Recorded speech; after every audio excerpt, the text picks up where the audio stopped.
Je m'en vais, et bien je rentre des gens qui me disent, mais non, on va essayer encore autre chose.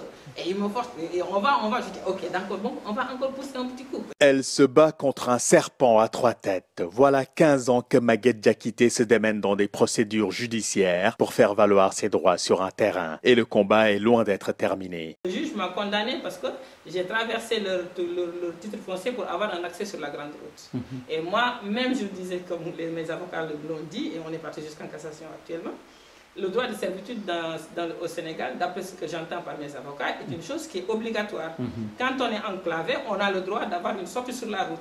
Alors, ben, maintenant, comment on peut me condamner moi, à 1 mois de prison avec sursis et 3 millions d'amende parce que j'ai traversé une route, parce que j'ai traversé un titre foncier pour avoir une route qui me donne, pour avoir un accès. Tout commence en 2000, le début du calvaire pour cette femme d'affaires qui a tout laissé en France pour venir apporter sa pierre à l'édifice. Construire le Sénégal, c'était son credo et la cause des femmes, son cheval de bataille. Une noble cause qui vire au cauchemar pour elle, la Teranga. Cette hospitalité en quoi Maguette avait confiance, cette dignité sénégalaise qu'elle a toujours vantée et qui lui ont d'ailleurs fait bénéficier de la confiance de ses camarades de France pour construire le premier centre au Sénégal de l'association de coopération des femmes africaines. Bon, je dis Akofa, c'est multiculturel là-bas.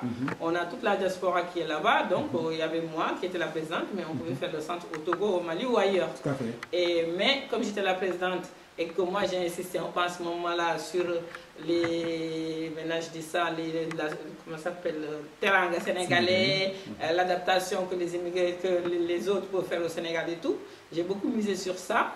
Et donc, on a dit, donc, on va faire le centre pilote à Dakar, au Sénégal. Outil majeur de l'ACOFA, le centre Jigéen Jëf, la femme en action en Wolof, soigne, forme et scolarise des enfants jusqu'en classe de CM2 et notamment les filles en déperdition scolaire. Sans doute la seule structure de cette importance, mais aussi certainement l'une des rares à faire l'objet d'un litige aussi complexe, une véritable impasse. Au début, quand nous, en tant qu'immigrés, quand on vient, et surtout femmes, j'étais accompagnée aussi de soi-disant aussi des blancs, mais il y avait une partie qui était des gens qui étaient plus ou moins âgés.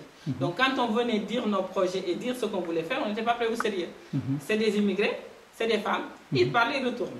Donc les gens ne voyaient pas, les gens ne voyaient pas vraiment ce qu'on leur disait, ils ne croyaient pas à ce qu'on dit. Donc au moment où maintenant on a commencé à se mettre en place et à poser des pierres et à commencer à travailler, là maintenant il s'est avéré que voilà, on commençait à gêner. Donc là, on avait demandé, il y avait le premier président de la communauté rurale qui était, comment ça s'appelle, Limandoy, qui nous avait fait une attestation pour qu'on continue nos documents. Et au moment où on est arrivé maintenant au, comment ça s'appelle, à ce moment-là, donc lui, il y a eu la délégation spéciale tout de suite.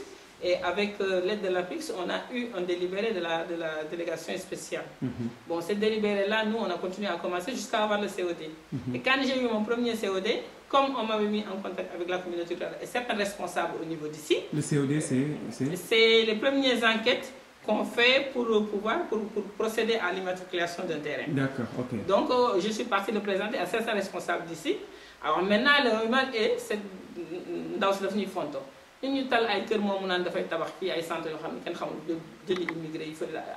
bref, la sauce a été changée et donc je me suis retrouvée avec la coopérative Chips qui avait acheté un titre foncier devant et qui s'est réclamé, quand j'ai sorti l'ancien Dénia, qui disait que eux aussi, le terrain aussi les appartenait, le TNI aussi les appartenait.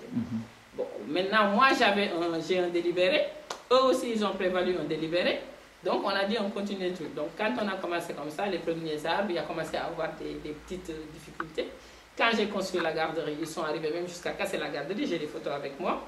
Ils m'ont siégé pendant 3 jours, c'est la gendarmerie de Rufisque qui est venue les prendre. On est passé à un tribunal, j'ai gagné le procès.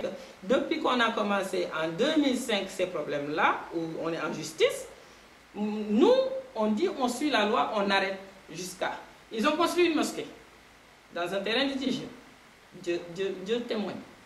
Aujourd'hui, ils ont vendu à des gens, parce que ce n'est pas eux, hein.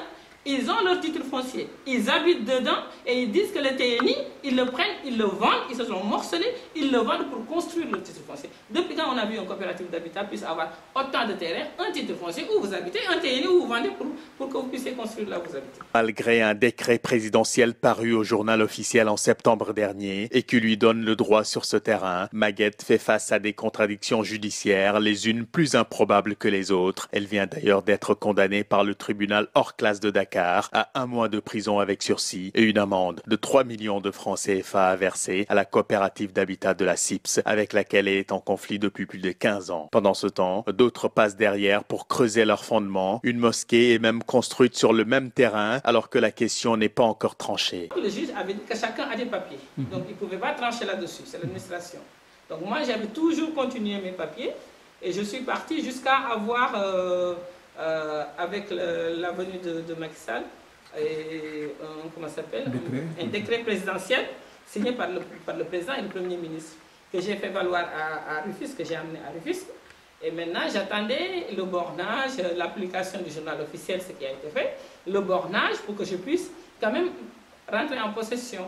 Mais pendant toutes ces périodes-là où on est en litige, où il y a des documents où on a dit que tout le monde arrête de travailler en attendant que le litige se fait, ces messieurs-là, ils ont vendu ces terrains à des tierces personnes et aujourd'hui, ils sont en train de construire par-ci, par-là pour occuper le terrain. Mais ce qui est plus grave encore, c'est que quand j'ai eu le décret présidentiel, et que je suis partie, et que tous les documents sont à Rufisque, où on est en train de le faire, je me rends compte un jour qu'ils sont venus travailler et vouloir construire à côté de la garderie. Et je suis intervenue parce qu'à chaque fois j'appelle la DESCOS, et la DESCOS les arrêtait. Et ce jour-là, on appelle la DESCOS, je dis écoutez, on n'y peut rien, ils ont un permis de construire. Et je dis mais comment ils ont un permis de construire? Ah, allez voir l'urbanisme, ils ont un permis de construire. Donc nous, on est parti à l'urbanisme. On a rencontré là la dame qui est là-bas. Et on lui a posé on a trouvé les secrétaires en premier. On a dit, ah nous, c'est pas nous qui faisons les permis de construire, il faut aller à Djahaï. Quand on est venu à la mairie de Djahaï, dit non, nous ne sommes pas des techniciens. Si on les a donné des permis de construire, c'est parce qu'il y a eu l'approbation de l'urbanisme. Ils nous ont donné aussi les références du dossier. Donc on est parti voir la dame qui s'occupe là-bas de l'urbanisme. Celle qui était là-bas avant est à la retraite. Et donc la nouvelle qui est là-bas. On a posé les papiers, on lui a posé tout, on lui a demandé comment ça se fait. Il dit oui, parce qu'ils ont des papiers, c'est pour ça qu'on a pu les faire. Ils ont un permis ils ont un délibéré qui date de je ne sais pas quelle date, 2000 et quelques.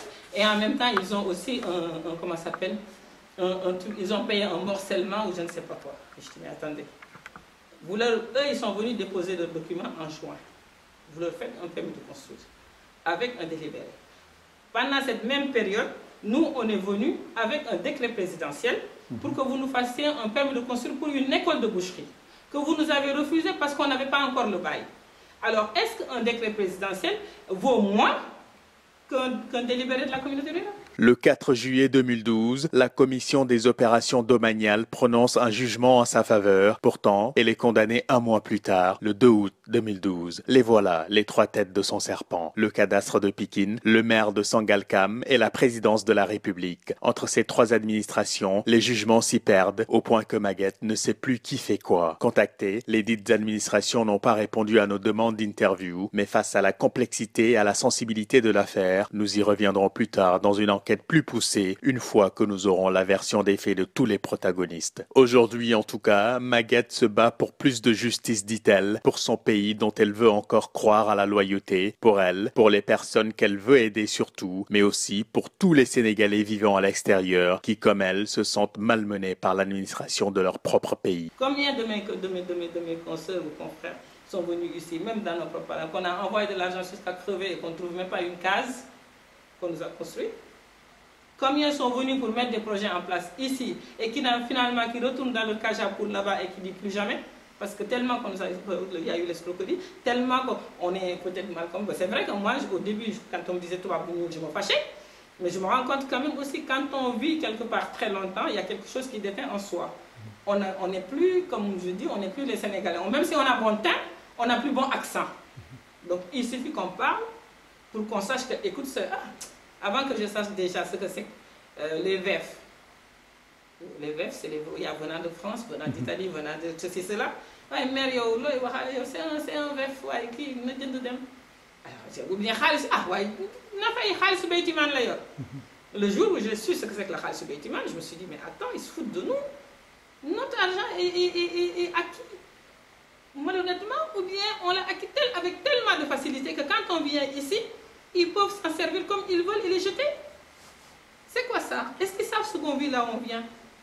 Hein? Ne serait-ce que si on travaille, tu te réveilles le matin, pour une femme, on a un double boulot. L'histoire de Maguette Diakité et de son association, aussi rocambolesque soit-elle, semble être monnaie courante dans la capitale sénégalaise. Les conflits liés à la problématique foncière à Dakar ont malheureusement de beaux jours devant eux. En cause, l'augmentation rapide de la valeur de la terre qui se raréfie de plus en plus et une spéculation jamais vue dans la capitale sénégalaise. J'attends.